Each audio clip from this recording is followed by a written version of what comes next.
الله الرحمن الرحيم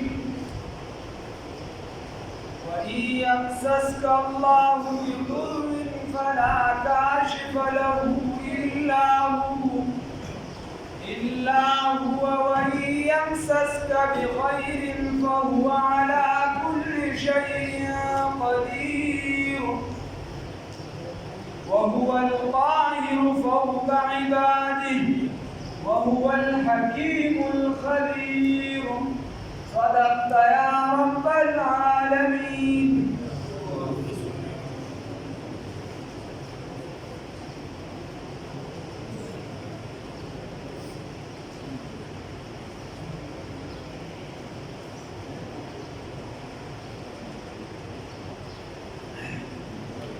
پرون د الله رب العزت په وحدانیت باندې او چې کوم وخت راغلی د سیدنا محمد رسول الله صلی الله علیه وسلم طرف او هغوی ورته دا ویلي چې سیاسي جوړ کول وکړو څه ته وایه څه به موږ وایو موږ به ستا د خدای عبادت شروع کړو ته زموږ د خدای عبادت شروع کړه بس کیسه به سمه شي اختلافات به ختم شي هغې باندې خدای پاک ورته مختلف دلایل ورکړل. اوس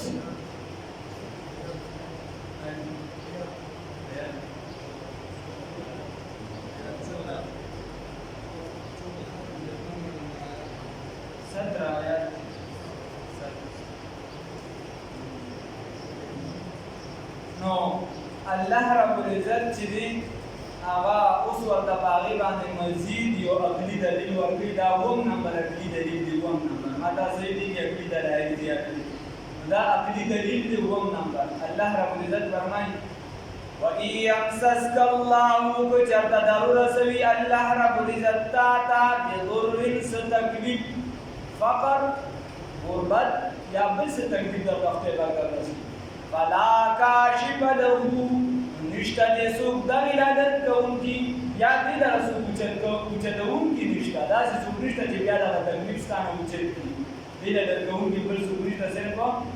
څوک دی هغه الله خپله تفصیل کوي ښه وایي دا رانیان دی یا وایي یا نه فلا کاشف له نو نشته دې لره بیا څوک درکوونکي الا هو مګر دکه یو ذات دی یو الله دی وَإِن يَمْسَسْكَ او که چرته تا لره مسه کي ضرور رسېږي تا ته ضرور رسېږي هفته شي ته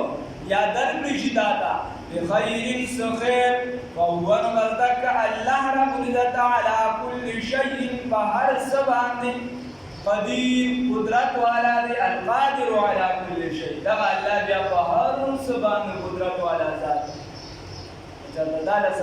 خیر درکړي دغه خیر طول عالم را جمع کا حدیث شریف کی راضی رسول اللہ صلی اللہ علیہ وسلم فرمائی سیدنا عبداللہ ابن عباس رضی اللہ تعالیٰ عنہ ځان پسې با دراز گوشت مبارک کینو چې کله ځان پسې کینو نو بیا دته وایي دا عبدالله ابن عباس رضی الله تعالیٰ عنہ طرف ته مخ راوړو او دته وایي چې عبدالله ته د یو دوه خبرو اهتمام وکړه یو دا چې د الله رب العزت د حدودو خیال ساته الله چې کوم حدود مقرر کړي دي یا غلام احفظ الله د هغې حفاظت کوه چې کوم حدود درته خدای ته وایي چې حرام ده مه ورته مه ورته ورته حلال کوه حلال کوه بیا په کوی د زنا نه ځان بچ ساته ځان بچ ساته نو چې څه درته چا بولي دي ګوره دا نه وایي چې دا زما ملګری دی نږدې صحابي دی دا دی نه نصیحت ورته کوي نصیحت چې څومره نږدې هغه ته په هغه په تا ډېره ذمهواري هغه ته نصیحت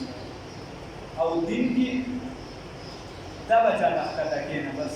اصلي خبره دین به چاته حفاظت به ستا خدای کوي د چا به د بدو ردو نه د یو څه بل څه نه یارېږي که د دین نه یارېږي خدای شته که د دنیا کار هم وکړه که د دین کار هم وکړه ټک کار نه شي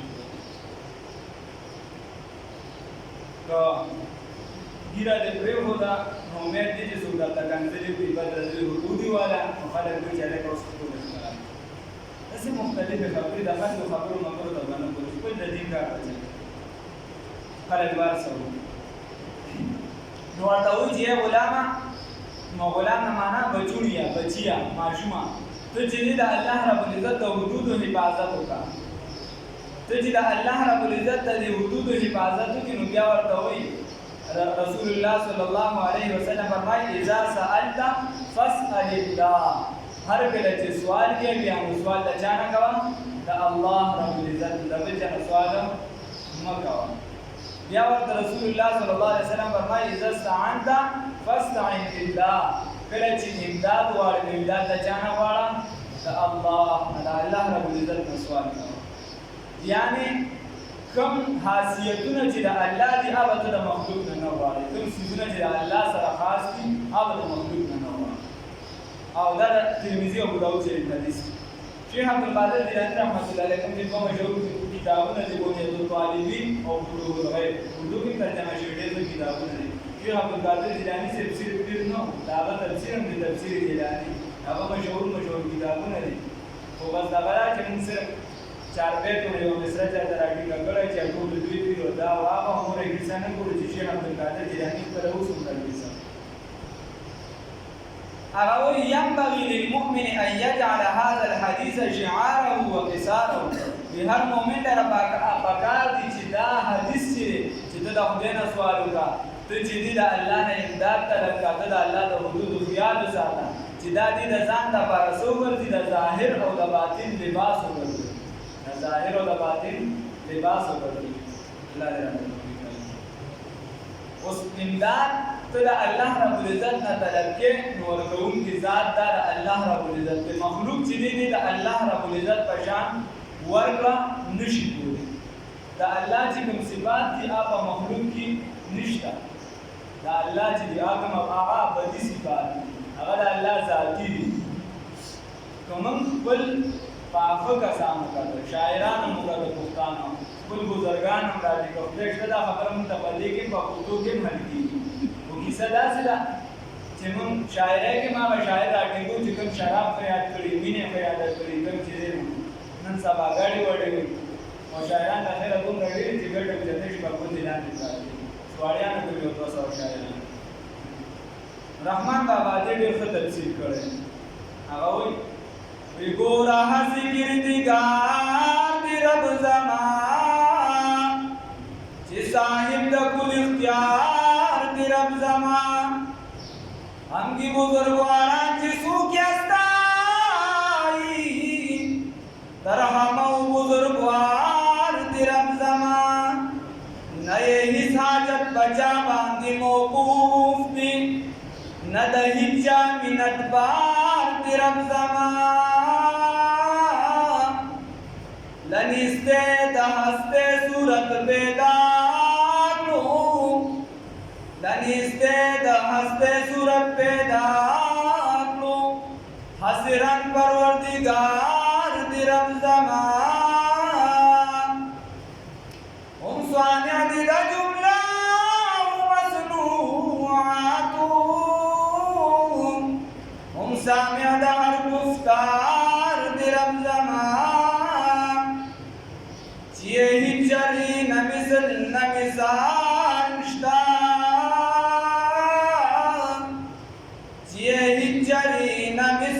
مثال نشتا دهو عطر عطار دی رب زمان هر تعمیر چی دا دنیا و دا اقبا دی ده موارو معمار دی رب زمان وانند دنا نویزو صحیفو داننده د هر اسرار دی رب زمان که ظاهر دی که باطن دی که مابین دی لهمو خبردار دی رب زمان که پیدا که پوشیده دی که اوسط دی وهمو وقفدار دی رب زمان شرک نو لری پخپل بادشاہ کی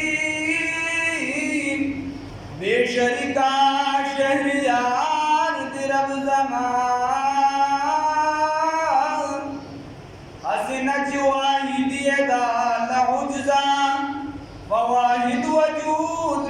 یار دی رب زمان حاجت نلری د هیڅ چا ویارې تا ته دا وې چې زه د الله د دین امداد کوم زما ته جوړ د خدای حاجت دی نه رحمان بابا وایي حاجت نلری د هیڅ چا ویارې تا له هغو سره چې یار دی رب زمان څه حاجت دی چې و بل خوا ته یې غواړم په خپل کور کې هم کنار دی رب زمان استغیر او تبدیل نه لري رحمانا استغیر او تبدیل نه لري رحمانا تل تر تلا برقرار دی رب زمان بیا دې سره لګاو الله رب العزت چې هغه یک داسې صفات والا دی هغه د هغه څیزونو پیدا کوونکی دی چې بل ذات نشته داسې او هغه ذات دی چې هغه در سره ملګری دی نو بیا تا د بل چا د ملګرتیا ضرورت نشته وَإِنْ يَمْسَسْكَ اللَّهُ بِضُرٍّ ضرورت رسوي تا ته الله رب العزت دې ضرر څه تکلیف فلا کاشف له نشته دې څوک دې راوچتونکي الا هو مگر تک یو ذات دی ور الله رب العزت په درې مصیباره کې دا تقسیم کړي تعز من تشاء وتذل من تشاء یو تقسیم کړي بلې څه کړي تو په ملک من تشاء وتنزع الملك ممن تشاء الله رب العزت کوئی ورکوم بادشاہی چاته چوغواړه علم دې بادشاہی چاته چوغواړه عزت ورکوم چاته چوغواړه عزت اخلم چاته چوغواړه داسې الله تقسیم جدا وکړي چې د بادشاہي سره عزت ضروری نه دی بادشاہ به وي خو د زمانې بدبخته وي خلک ورپسې بدرت وي سپي به ورته وي بل څه به وي د بادشاہي سره عزت لازمي نه دی غریب به وي خپل د کور وس به هم نه کېږي په کور باندې به وي خو الله رب العزت به د عزت ورکوي د دې عزت ته الله وایي عزت ورکوم چاته چې وغواړم چې الله عزت درکړي څوک دې ذلیله کولی نه شي الله چې ورباندې تکلیف راولي څوک یې درته اوچتولی نه شي او الله چې الله ذلت در باندې راولي د ذلت زندګي دې شي نو دغه ذلت دې څوک ختمولی نه شي تر څو چې الله نه وَإِنْ يَمْسَسْكَ وَجَدَ مَسَكِ تَعَالَى بِخَيْرٍ سَخِيرٍ فَهُوَ نُبَتَّ اللَّهُ تَعَالَى عَلَى كُلِّ شَيْءٍ قَدِيرٌ بهر سبان قدرت والا دی وهو القاهر ودك الله رب العزت غالب دی فوق عباده تباسط بندگان خپلو الله رب العزت غلبه ده الله رب العزت تباسط بندگان ده وهو الحكيم الخبير او الله تعالی حکمت والا دی او خبردار ذات دی قل قلتی رسول الله صلی الله علیه وسلم دینو مخبویو فکر اړیان ټول مره پاره کې دوه شي نو رسول الله صلی الله علیه وسلم دوی چې موږ ستا پیغمبرونه خو په مکه معظمه کې د ځان نه علاوه بل کس ګواه مونږ ته وښایه چې هغه ستا د پیغمبرۍ تصدیق وکړي او ستا ملګری وي چې ستا د پیغمبرۍ تصدیق وکړي دا مو چې رسول الله صلی الله علیه وسلم پیغمبر دی او ستا ملګری دی په تا چې چا ایمان وروړ هغې وباسم دا وایي چې دې په حق دی نو په ټول مکه معظمه کې ټول دوباره سو داسې اعلان الله رب العزت به د هغې جواب کوي قل ورته ووایه ای پیغمبر صلی الله علیه وسلم ای شیء کوم یو څیز اکبر ډېر لوی دی شهادتا د جهته د ګواهۍ د وجې کوم یو شی ډېر لوی دی ستا د بزرګۍ د ستا پیغمبرۍ د دې ضرورت نشته چې بندګان دې دا وایي چې ته به فیسبوک باندې ورکړې چې شابه د کافرو د مسلمان مقابله شروع د زر کافي مبارکې پسې ووټ واچوي دا د فیسبوک د مقابلو کار خو نه نه هغې د خدای عزت ورکړی خدای پاک غلط کړي دي شابه دا شروع دی د خلکو په اسلام باندې په ایمان باندې مقابله شابه زر رسول الله صلی الله علیه وسلم پسې ووټ واچوي نعوذ بالله من ذلک شابه زر کافي مبارکې پسې ووټ واچوي شرمېږو ورته به په فیسبوک شرمېږو اسلام دا د فیسبوک شی دی الله دې محفوظ دا چې څوک شی کوي دا هم حرام کې اخته دی کوم قسمونه چې به کېږي دا هم ستا قسم نه دی دا چې چا لیکلي په هغه قسم دی قل ورته ووایه ای پیغمبر صلی الله علیه وسلم ای شیء کوم یو څیز اکبر لوی دی شهادتا له جهته د ګواهۍ د چا په دومره لویه ګواهي یا ته د الله د دین شوې نو ستا د دې ضرورت نشته چې پلانکي تا ته خو وي بس چې الله درته خو وي بس دغه کافي ستا لپاره چې د الله لپاره کوي قل ورته ووایه ای پیغمبر صلی الله علیه وسلم جواب ورله ورکړه الله یقینا الله رب العزت الله پاک شهید ګواه دی بینی و بینکم فمن زما جو پمیان د ساتو کې الله گواه دی بس دا کافی ده ماره پر چې الله رسول من الرحمن بالاخر در سره وي تمام و اوحی الی بل ما سره دویم مضبوط دلیل دا دی چې ما سره قران پاک ته دې ما ته وایي شوی دا قران چې په کوم وخت کې نازلېدو د عربو جنګي چې وی ته په پسون بزرګونو اشعار یاد ان ټول جاهلان او اکثریت په ټول مکه کې یو داس کس سره چې دا تعلیم یافته خو په دا ټول مکه معظمه کې د شاعر دا کام چې یو کس با د حماسه چې یو کتاب چې دوه ورته باندې اندريان شي چې یو کس به دا د قصیده او د 300 شعر او 400 وخته په دې داسې حافظه ورکړو چې دې ورته هغه قصیده دوباره دا ته بچا مونږه شیرونه به ټول په کعبه مبارک کې به ودا کول دا غي د پاسه ویراشه د دې څو مقابله وکړي بل برابر دای مقابله کوي فقط سینو باندې باغی نمونه مقابله کوي الله رب عزت ورته وایي چې بل مضبوط دلیل د تدارې او یو وی کړی شوی دی لیا زما جانب دا حاصل قران دا قران دا زما طرف دا وی کړی شوی دی ها دا څه وکړي چې دې په شان تاسو اوس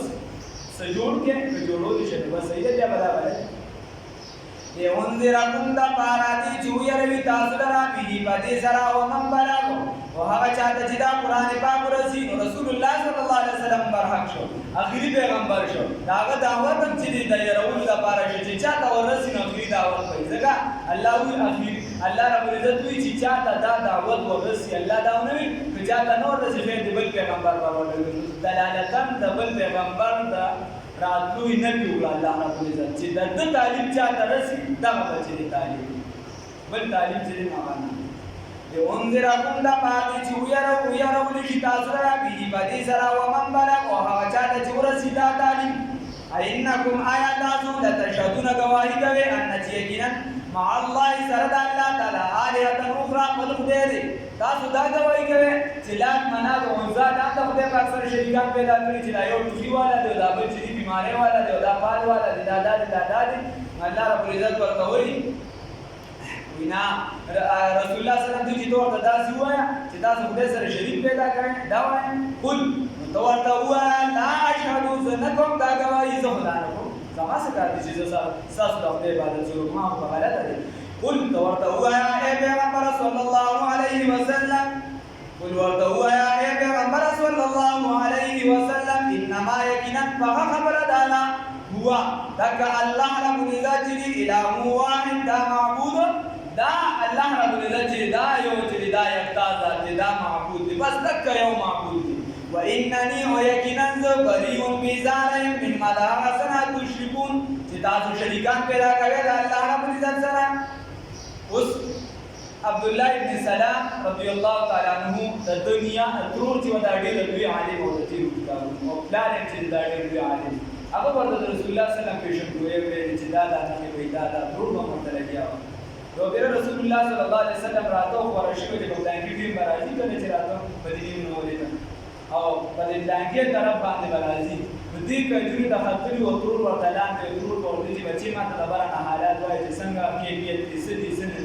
څنګه رسول الله صلی الله علیه وسلم راځي شه د بارا کجوري کې لګیا ورته وی ترور اکل دې سپینی جامې اچولې او دا سه مخ مبارک دی او دا سه جدي دا ټول اداګان ورته رسول الله صلی الله علیه وسلم او دا سه نو ټول ورته چې بس دا کوشا او ډایرکټ د دغه مو کو دا رسول الله صلی الله علیه وسلم برحق پیغمبر دی ها بل ډایرکټ راوي کو په دا کجوري راواغشت ځان سره رسول الله صلی الله علیه وسلم دی وروړي او ایمان یې وروړي نو الله بیا هغه بدایو خبره کوله هغه بدایي خبره چې قران کې بدایات راغلي راسي دي دا پیغمبر دی آیات کې شته دوی ما کې تیر شوی دي چې رسول الله صلی الله علیه وسلم داسې پیژني کنه چې داسې د دې بل بچی نه پیژني رسول الله صلی الله علیه وسلم حقانیت دې داسې کړل خو صحابه ورته وایي چې رسول الله صلی الله علیه وسلم حق پیغمبر او دې داسې پیژني داسې خپل بچی نه پیژني چې کله با هغه دا هغه وی دې له ادا وی موږ د خپل بارے کې دا شک کوو چې به خیانت کړی خپل خپل بارے کې دا ویل شو چې دا بچی مو خپل کې نه خیانت دي شي خو رسول الله صلی الله علیه وسلم متعلق کوم ته دومره معمولی شک او شبهه نشي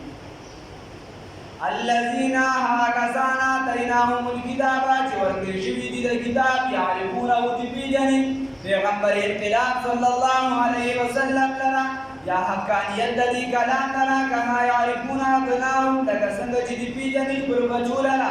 الذین هغه کسان خسروا انفسهم چې په تاوان کې اچولي دي خپل ځانونه لره خپل ځانونه چې دا په تاوان کې اچولي دي فهم لا یؤمنون بس دی ایمان نه راوړي الله رب العزت دې موږ ایمان ولري